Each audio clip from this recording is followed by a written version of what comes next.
안녕하세요, 여러분. 이번 시간 근현대의 문화의 흐름입니다. 자, 이번 시간이 드디어 저희가 공부 시작한 개념 부분 마지막 시간인데요. 자, 문화는 제가 항상 얘기했죠. 어렵지는 않은데 헷갈려. 시대별로 무슨 작품이 있었고 뭘 했고 이게 조금 헷갈리는 거. 하지만 이번 시간 근현대에서는 문화적인 작품만 배우는 것은 아니고요. 다양한 건물을 만들었다 또는 교육제도는 어땠다 이런 것들을 함께 공부합니다. 그래서 이번 시간에 시설들 이름 그냥 이 시대에는 이런 게 있었구나까지만 정리하면서 공부 이어가도록 하겠습니다.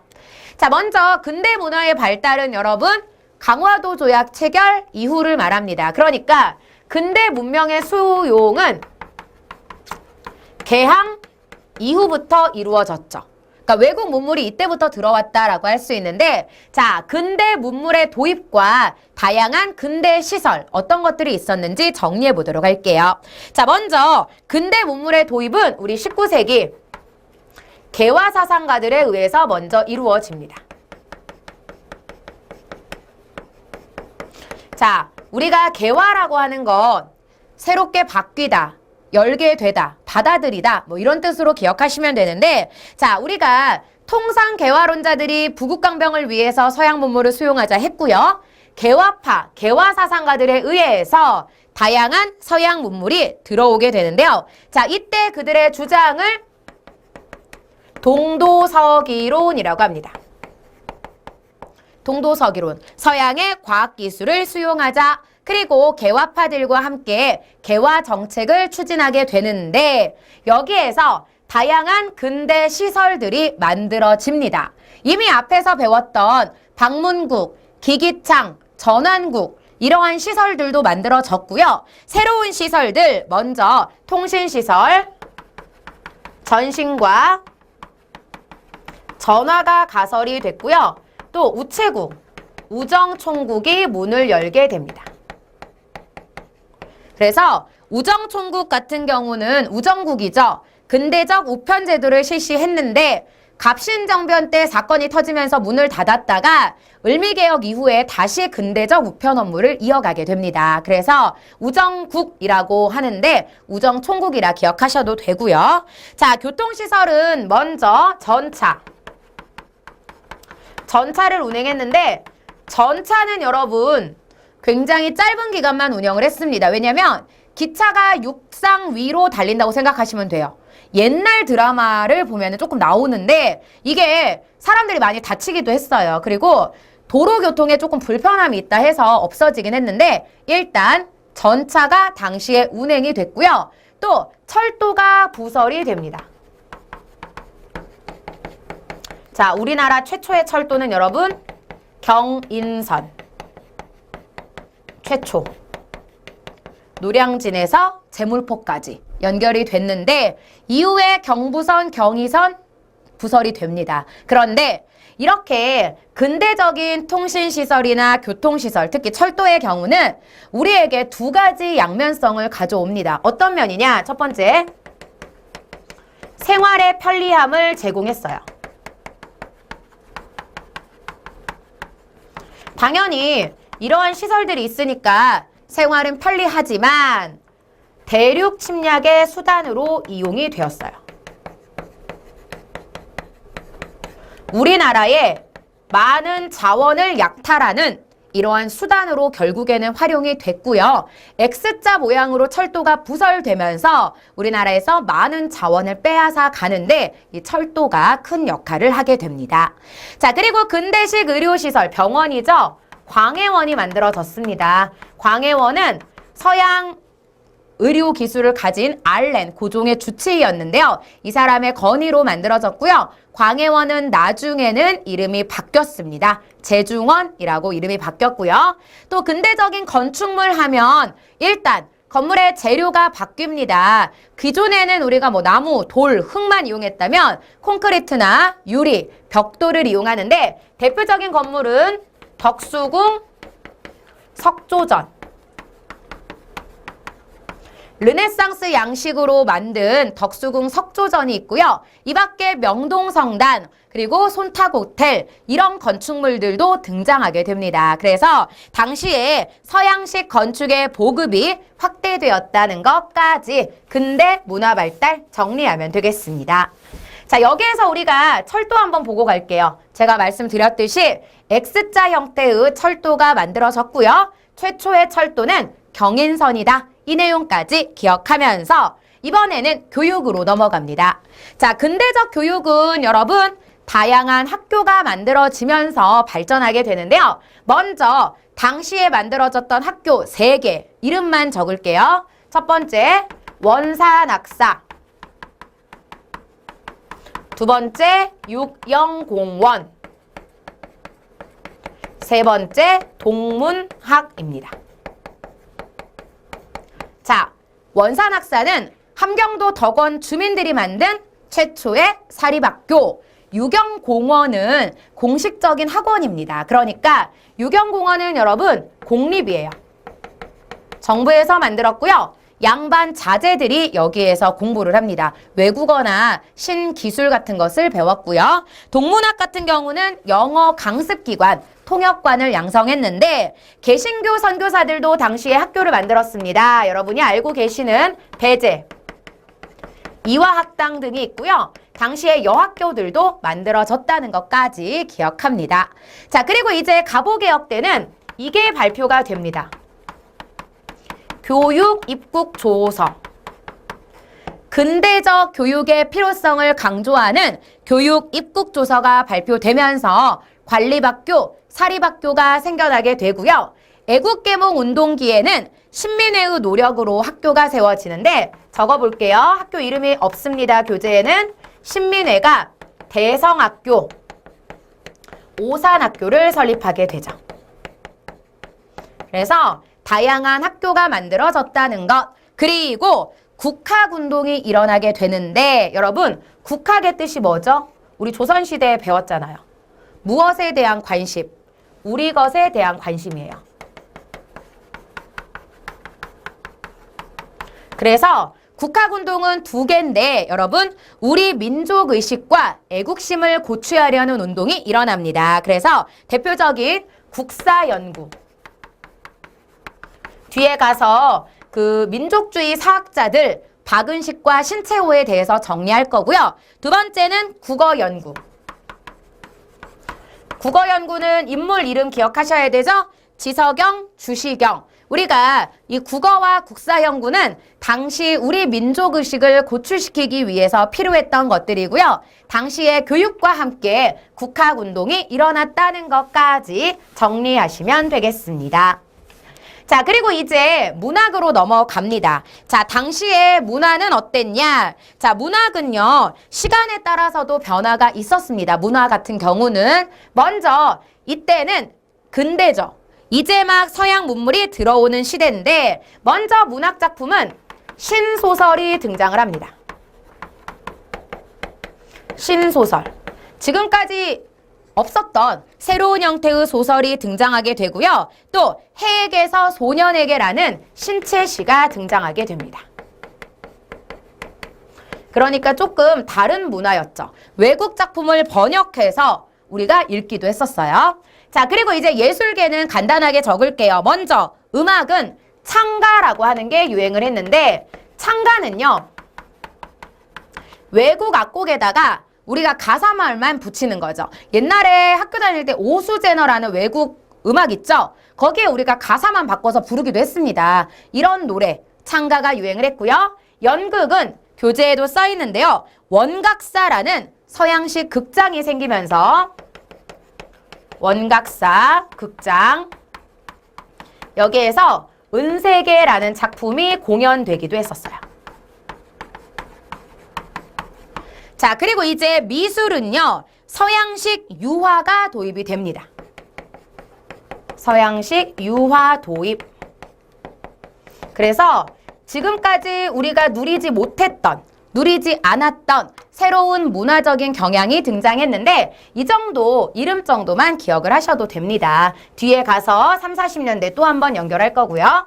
자, 그리고 이제 종교인데 여러분 종교는 천주교, 개신교, 동학, 불교, 대종교 일단 이렇게 중요한데요. 천주교 같은 경우는 1980년대부터 들어왔습니다. 그래서 다양한 사업, 교육, 언론, 사회사업을 하게 됩니다. 어려운 사람들을 도와주는 이런 사업을 전개했고요. 개신교 같은 경우는 교육과 의료사업. 그래서 다양한 사업을 했던 종교단체들입니다. 자, 그런데 여러분 동학은 이름이 바뀔 겁니다. 앞으로는 동학이라 하지 않고요. 천도교로 개칭했다라고 할 건데 동학이 천도교로 이름을 바꾸면서 독립운동을 주도하게 됩니다. 그래서 개벽이라는 잡지도 발행을 했고요. 자, 불교의 경우는 한용운이 중심이었는데 불교의 혁신을 강조하게 됩니다. 한용운 불교 혁신. 자, 그리고 대종교. 우리 민족 종교가 어떻게 보면 대종교일 수도 있습니다. 왜냐하면 여러분 대종교는요. 단군 신앙이거든요. 단군을 믿는 겁니다. 그래서 대종교는 무엇인가? 단군을 믿는 이 종교라는 거 기억하면서 나중에 이 대종교 같은 경우는 무장 독립운동에 가담해서 다양한 독립운동을 전개하게 됩니다. 그래서 우리가 종교는 이 정도만 기억하시고요. 두 번째는 이제 일제의 지배를 받았던 시기의 민족문화 수호 운동입니다. 제목에 써있죠. 일제의 민족말살 정책과 한국사 왜곡. 우리가 1930년대에서 40년대는 일제의 민족말살 정책이 있었어요. 이 민족말살의 뜻은 우리 민족의 정신, 혼을 뿌리 뽑는 거. 그래서 역사를 왜곡하는 우민화 교육과 이와 같은 동화 정책이 일어나게 됩니다. 자, 우민화 교육과 동화 정책은 한 줄만 밑줄 그을게요. 한국인의 황국 신민화. 우리를 일본 천황폐하의 백성이라. 그래서 우리를 식민지의 백성으로 여기는 교육을 했고요. 또 우리 민족의 말과 글, 조선어, 조선사 교육을 금지했었죠. 그리고 한국사를 왜곡하기도 했는데 한국사 왜곡은 타율성, 정체성, 당파성론 3개가 있습니다. 타율성, 정체성, 당파성. 이게 바로 여러분 식민사관이라고 하는 겁니다. 자, 우리 민족은 지금까지 우리 스스로 역사를 발전시킨 적이 없어. 타율성. 그러다 보니 너희들은 고대 사회에 머물러 있어. 정체성. 그리고 너희들 조선시대의 붕당정치 맨날 싸우지? 이게 남아있어. 그러니까는 이 3개는요. 우리 역사를 부정적으로 평가했던 거예요. 그러다 보니 이걸 우리가 그대로 인식하니까 이상하잖아. 잘못됐잖아요. 그래서 당시의 역사 연구가들은 이를 부정하게 됩니다. 당연히 부정해야죠. 잘못된 거니까. 그래서 먼저 조선어가 사라질 위기에 처해. 그래서 국어 연구 단체들이 생겨나는데요. 바로 조선어 연구회 조선어학회입니다. 자, 조선어 연구회가 조선어학회로 발전하게 되는데 한글을 지키기 위한 단체였고요. 여기에서 각야날을 제정하게 됩니다. 각야날. 이름이 조금 예쁜데요, 여러분. 한글날입니다. 오늘날. 그래서 각야날을 여기에서 제정하게 되고요. 또 여기에서는 한글이라는 잡지, 교재 한글 간행이라고 써있죠? 이게 잡지였습니다. 그런데 이 조선어 연구회가 조금 더 규모가 커지면서 조선어학회가 되는데 여기에서는 한글 맞춤법 통일한 표준어를 제정하게 됩니다. 그런데 여기에서 우리말 큰 사전, 국어사전이죠. 이것을 편찬을 시도하다가 일제의 방해로 결국 조선어학회가 해산이 되는데 한글 연구, 그러니까 국어를 지키기 위한 노력에서는 조선어 연구회, 조선어학회 반드시 기억해야 됩니다.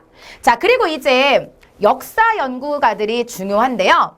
여러분, 한국사를 공부했던 당시의 역사 연구가들은 다 애국자예요. 다 우리 역사를 지키기 위해 노력했는데 먼저 박은식과 신채호는 대표적인 민족주의 사학자입니다.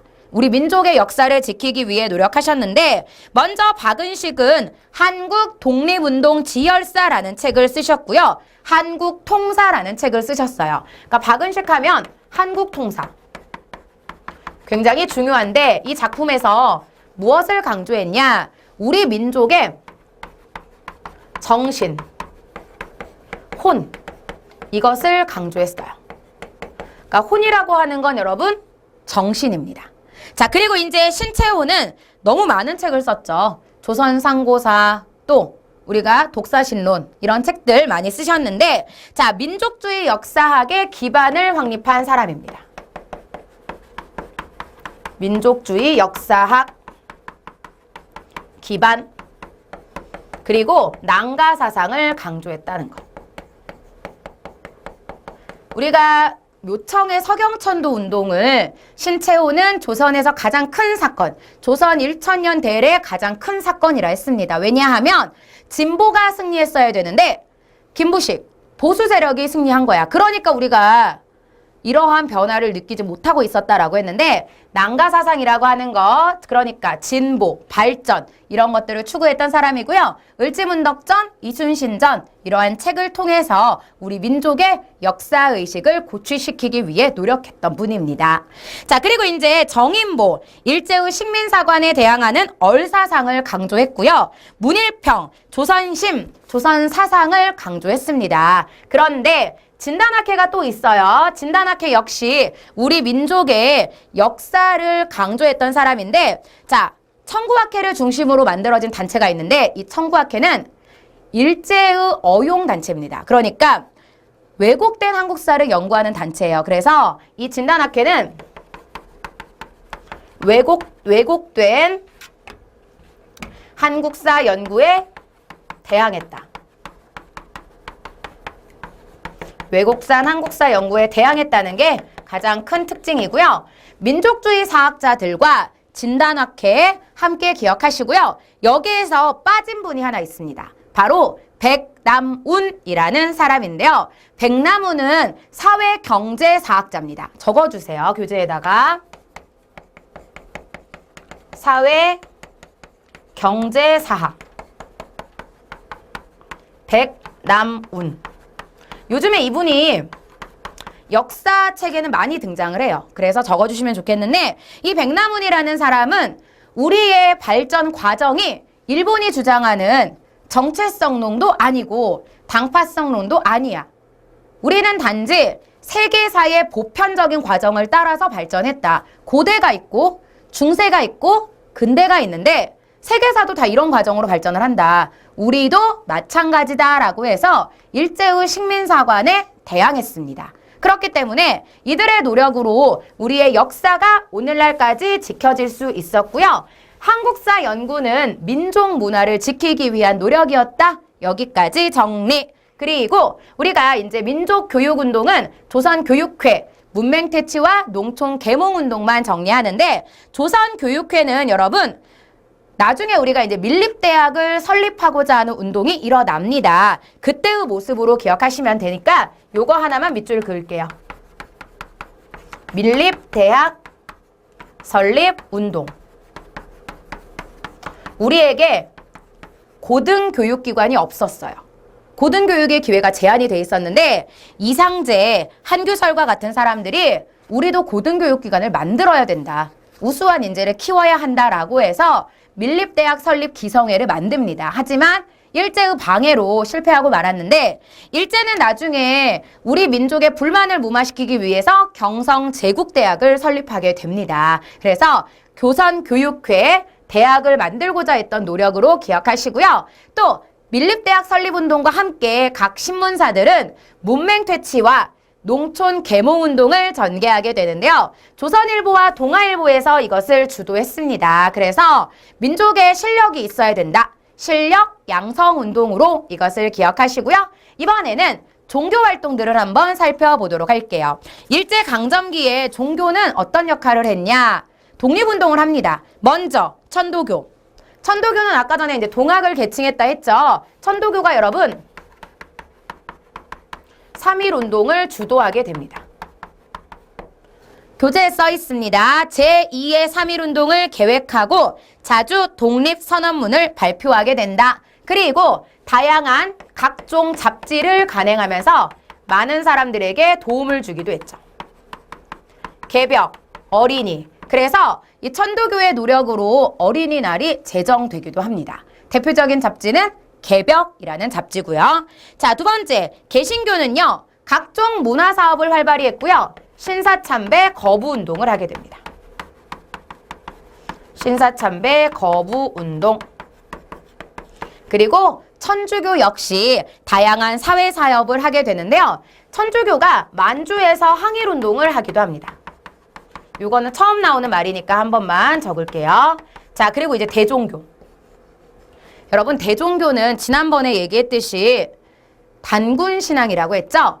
대종교는요, 무장 독립투쟁을 전개하게 돼요. 무장 독립투쟁을 전개하는데 중광단이라는 것을 조직하게 됩니다.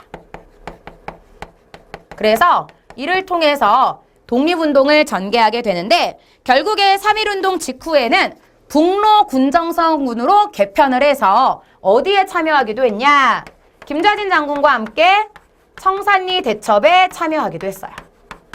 그러니까 대종교는 종교적인 역할을 이렇게 독립운동을 하는데 힘을 실었고요. 자, 불교 같은 경우는 일제의 불교 통합 정책에 저항하게 됩니다. 종교적인 탄압도 있었거든요. 그래서 일제의 불교 통합에 반대했다. 그리고 원불교라는 게 만들어집니다. 원불교는요, 박중빈이라는 사람이 만든 건데 불교와 이제 조금 달라요. 그래서 여기서는 개간 사업이나 저축 운동을 강조했는데 새생활 사업.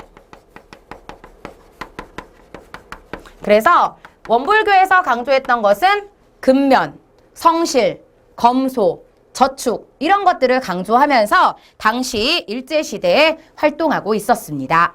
자, 종교가 자세하게 시험에 나오진 않는데 우리가 이제 좀 디테일한 문제들은 언급을 합니다. 그러니까 알고 계시고요. 자, 이번에는 일제의 문학 활동에 대해서 정리해 보도록 할게요. 자, 먼저 대표적인 사람 이광수와 최남선이라는 사람인데 근대 문학 발달에 큰 기여를 하게 됩니다. 그리고 이제 여러분들이 아는 사람 나옵니다. 먼저 이광수, 최남선. 이광수, 최남선이 먼저 시작을 했다면 이후에 한용운, 그리고 김소월 이러한 사람들이 다양하게 활동을 하게 되는데 이들의 작품 이름은 알고 계셔야 됩니다. 특히 한용운이나 김소월, 염상섭 이들은 모두 다 무엇을 담은 작품들을 냈냐? 민족 정서, 민족 의식을 표현한 작품들이 많았어요. 그렇기 때문에 이름 정도는 기억을 하셔야 되고요. 자, 1920년대는 카프, 신경향파들이 등장하게 됩니다. 신경향파. 이제 카프라고 부르는 건데요. 지금까지 없었던 새로운 문학, 그래서 이 문학의 사회 참여 기능이 강조됐고요. 자, 30년대는 이제 순수 문학이 발달하게 됩니다. 뭐 김영랑이라든지 이러한 사람들이 활동하게 되는데 자, 일제 말기로 가면서 우리 민족의식이 작품에 반영이 됩니다. 그래서 이때는 저항문학이라고 하는 게 발전하게 되는데 여러분, 저항문학의 뜻은 말 그대로 일제에 반대한다. 이런 의미로 보시면 되겠죠. 그래서 당시 저항문학 하면 대표적인 작품 두 사람 있습니다. 윤동주, 또 이육사. 윤동주 같은 경우는 뭐 고문을 당하다, 죽음을 맞이했다 이런 말도 있는데 작품을 조금 기억을 하세요. 별의 는 밤, 서시 뭐 이런 작품 있고요. 이육사 같은 경우는 수감 번호입니다. 그래서 이름이 이게 그래서 당시에 청포도 이런 작품들이 있었는데 이 저항문학은 말 그대로 일제의 지배에 맞서다라는 뜻입니다. 그래서 이 두 사람 외에도 한용운의 님의 침묵, 이상화의 빼앗긴 들에도 봄은 오는가 이런 작품들이 있는데 시기적으로 일제의 지배가 심했던 시기에 이에서 벗어나려 했던 노력이었다까지 기억하시면 되겠습니다. 자, 그리고 이제 예술은 읽고만 갈게요, 여러분. 음악, 안익태. 대표적으로 이제 안익태라는 사람 활동했고요. 두 번째, 미술은 이중섭. 이중섭의 작품 대표적인 거 있죠. 소. 민족의 그 힘을 소의 모습에 표현을 했고요. 연극은 토월회라는 단체가 있었습니다. 그리고 이제 대표적인 거 영화가 있었는데요. 나훈규가 만들고 자기가 주연을 했던 영화죠. 아리랑이 있었는데 이 아리랑이라는 영화는 당시 일본의 지배를 받는 우리 민족의 고통을 표현했어요. 근데 일본인들이 또 이 영화를 같이 보면서 울었다는 거. 아이러니하게도. 그래서 이러한 예술 작품들이 있었는데 예술은 자세한 내용보다는 시대적인 상황, 시대적인 흐름과 연결돼서 출제가 됩니다. 그러니까 여기까지 일제 지배하 우리 민족의 예술활동 정리하시고요. 이번에는 현대로 넘어올게요. 이제 최근입니다. 최근의 문화적인 변화는 여러분들이 다 아시는 것들. 그래서 간단하게 언급만 하고 가볼게요. 먼저 광복 이후에는요. 우리가 이제 서양식 교육을 받게 됩니다. 그래서 미국식 교육제도가 도입이 되죠. 미국식 교육제도 도입. 그래서 이 제도가 오늘날까지 유지가 되고 있습니다. 6334. 초등학교, 중학교, 고등학교, 대학교. 그래서 이와 같은 교육제도가 만들어졌고요. 교육 이념은 홍익인간, 널리 인간을 이롭게 하다. 이것으로 교육 정책이 마련이 됩니다. 자, 이승만 정부 때는 이제 모든 학교가 늘어나게 됩니다. 초, 중 등 대학의 증설이 이루어집니다. 초, 중 등 대학의 증설. 그런데 이때 6.25가 발생합니다. 그렇기 때문에 교육 환경이 매우 열악했고요. 이 기간 동안의 신념, 멸공통일입니다. 그래서 안보의식을 강조하는 형태로 교육이 이루어졌고요. 4.19 혁명은 교육의 역할을 무엇으로 얘기했냐? 교육의 정치적 중립을 강조하게 됩니다. 그런데 여러분도 알고 계시죠? 4.19 혁명을 주도한 건 학생과 교수, 이들이 먼저 참여했습니다. 그리고 이제 시민들이 가담했는데 4.19 혁명 이후에 교육의 정치적인 중립은 5.16 군사정변을 통해서 좌절됩니다. 그러니까 박정희 정권이 들어서면서 교육의 이제 재기능도 그 역할을 못하게 됐고요. 박정희 정부 때의 교육은 두 가지입니다. 밑줄 그을게요. 반공. 그러니까 안보를 강조하는 것, 그리고 또 하나는 기능 양성 교육입니다.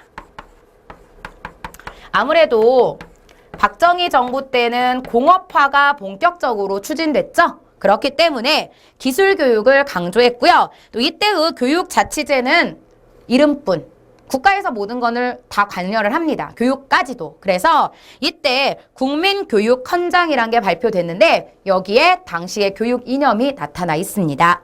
자, 그리고 이제 80년대에는 국민정신교육을 강조하게 됩니다. 국민정신교육인데 그 박정희 정부 때와 비슷합니다. 그래서 통일안보, 경제, 새마을 교육 등을 실시했고요. 입시 과외의 폐해를 줄이기 위한 노력이 이때부터 실시가 되기도 했죠. 그리고 이제 90년대 이후에는 창의력 신장. 최근까지 이게 이어지고 있습니다. 창의력 신장, 그리고 시민의식. 이것을 교육하는 형태로 교육 구조가 바뀌고 있는데, 자, 이러한 교육의 흐름은 시대별로 이제 내가 어느 시기에 학교를 다녔나, 이걸 조금 생각해 보시면, 아, 그때 이런 거 배웠어. 이런 얘기 했던 것 같아. 이렇게 기억만 하시면 됩니다. 그래서 교육은 크게 문제로 언급되지는 않는 것 같아요. 하지만 시대적인 흐름 알고 계시고요. 자, 그리고 이제 사상입니다. 여러분, 사상은 이념이라고 생각하시면 돼요. 우리나라에 민주주의가 들어왔고 이게 정착되는 과정에서 어떤 변화가 있었냐. 자, 먼저 광복 이후에는요, 다양한 이념이 혼재한 상태였습니다. 왜냐하면 우리 민족에게 민족주의가 있었고요. 사회주의도 20년대부터 들어왔고요. 서구의 등장으로 민주주의도 들어옵니다.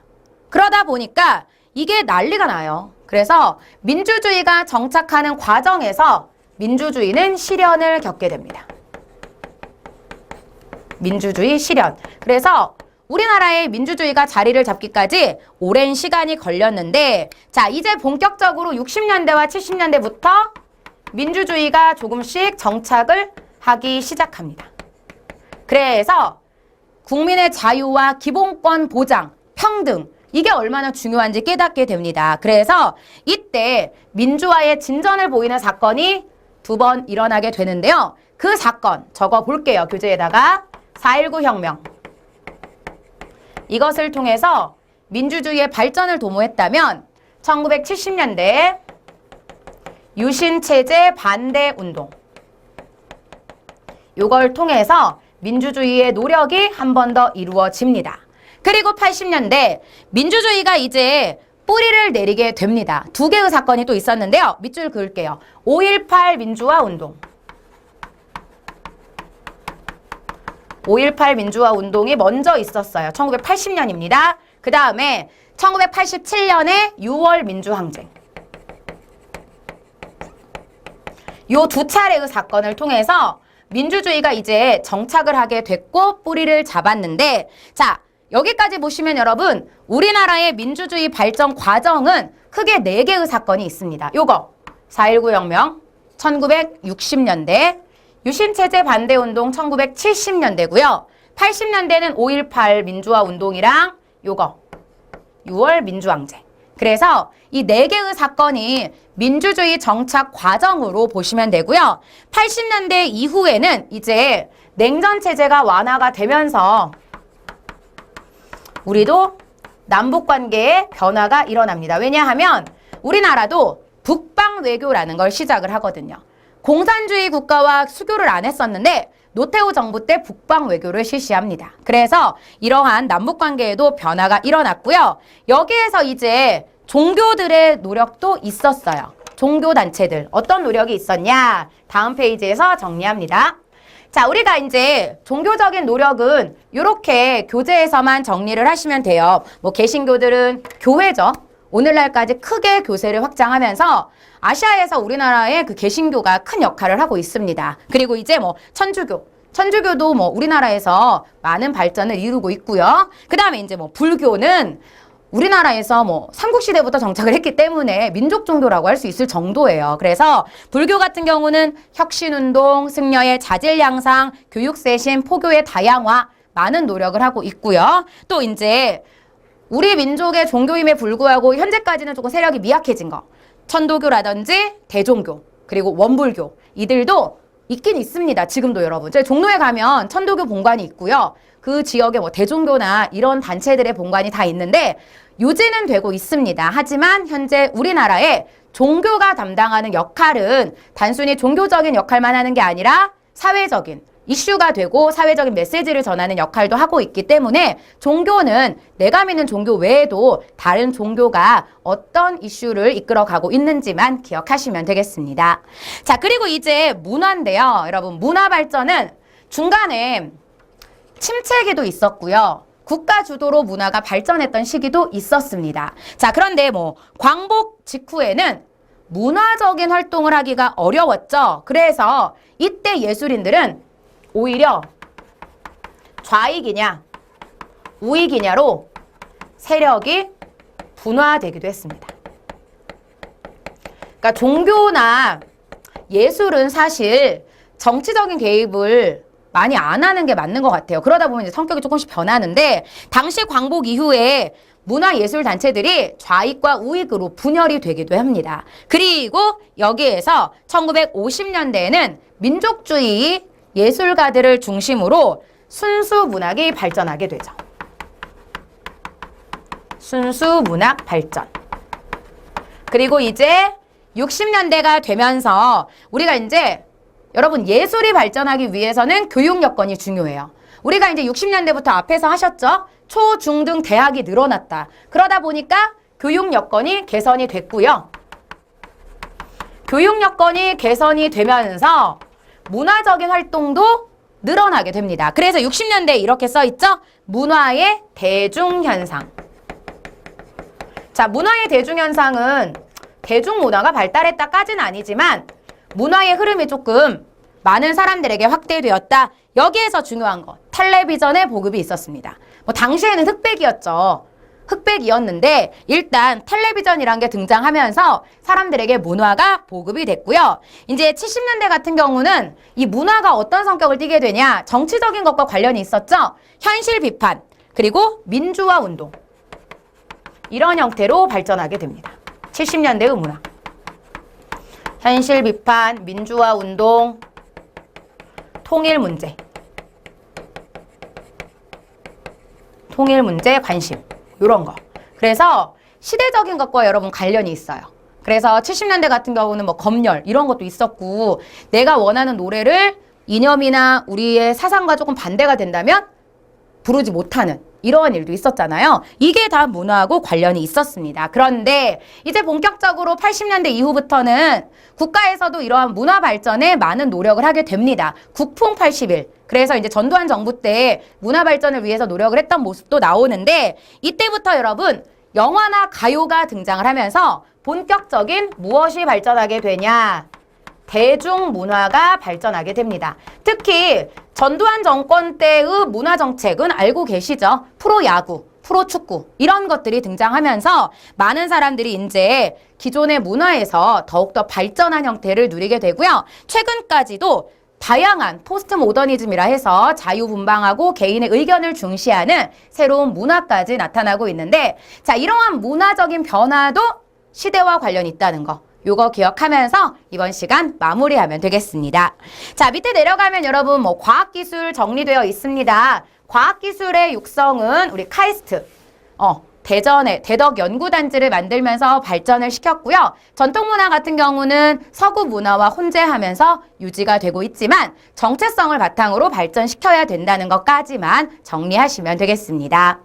자, 이렇게 해서 이번 시간에 정리한 내용입니다. 교육이랑 또 종교, 민족문화 수호 운동이 조금 중요해요. 그래서 현대의 문화적인 내용보다는 우리가 민족문화 수호 운동, 일제강점기에 우리의 민족문화를 지키기 위한 노력은 무엇이었냐, 그리고 근대의 교육, 뭐 근대 시설, 이 정도는 기억을 하시고요. 우리 교재에 신문들은 빠졌습니다, 여러분. 근데 신문들이 많이 있었거든요. 근대에 대표적으로 뭐 한성순보, 제국신문, 독립신문도 있었고요. 제가 국채보상운동 때 얘기했던 대한매일신보, 그리고 을사조약 때 얘기했던 장지연의 시일야 방성대국이 실려있는 황성신문, 이런 신문들도 있기 때문에 신문들의 이름 정도도 근대의 모습으로 함께 기억하시면 되겠습니다.